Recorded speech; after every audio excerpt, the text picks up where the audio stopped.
7 importance of faith. Kung walang pananampalataya, imposibleng matuwa ang Diyos at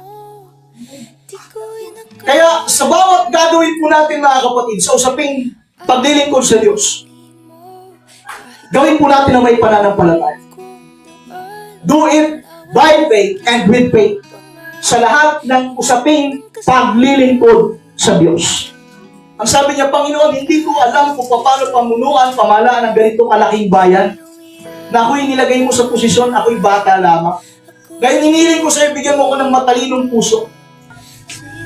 Ano pong sabi ng Biblia? Sa hiningi ng Solomon, nalugod ang Diyos. Natuwa, ibig sabihin natuwa, na-please ang Diyos.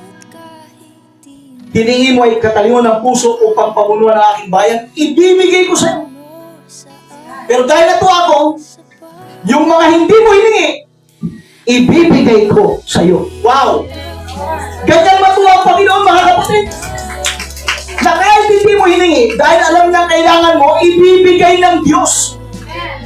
Keep our eyes on Jesus instead of our circumstances. Keep our faith strong during trials.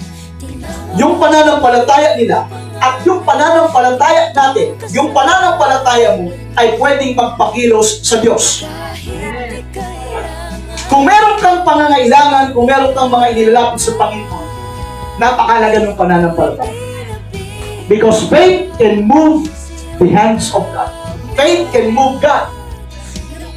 Ang papatay mga kapatid sa mga ibinabato sa iyo ng kaaway ay ang iyong pananampalataya.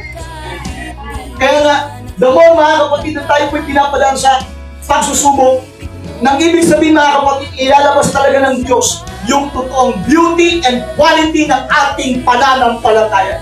Dahil ang ginto, pag pinadaan sa apoy, dalawa po ang resulta mga kapatid na lalabas niya. Beauty and quality. Ganon din po sa ating bilang mga mananampalataya. Pag pinapadaan tayo sa apoy ng pagsubok, ilalabas talaga niyan yung pagiging totoo mong mananampalataya, yung kagandaan mo ng pagiging mananampalataya. Kasi nahuhubog tayo mga kapatid. Kapag pinag-usapan natin ang paglilingkod sa Panginoon, ang ginagawa mo na wala yung pananampalataya mo, useless po. So, paano nagiging meaningful? Gawin natin na may pananampalataya. At pag ginawa mo na may pananampalataya, mga kapatid, iba po yung balik niyan. Baguhin po natin, mga kapatid, yung ating buong character ngayong taong 2020. Time for us to grow. Our faith can encourage others. Yung pagtatapat mo, yung pagpapatuloy, nakakapag-encourage, nakakapagbigay ng encouragement sa mga kapatid natin. Yung pagtayo mo sa likod ng pulpito, yung pag-awit mo, yung simpleng pag-awit mo sa Panginoon, yung talent na pinapakita mo, nakapag-encourage mo. Yung iyong act of faith, yung inyong paglilingkod na ginagawa na may pananampalataya, nakakapag-encourage mo. It's time for us to grow. Panahon na para tayo lumago. Huwag tayong habang tumatagal sa paglilingkod sa Panginoon para bagang patras. Huwag yung habang tayo po ay nagkakaedad sa pananampalataya, mas lalo tayo nagiging, mas lalo tayo mga kapatid para bagang bumabalik doon sa dati nating buhay.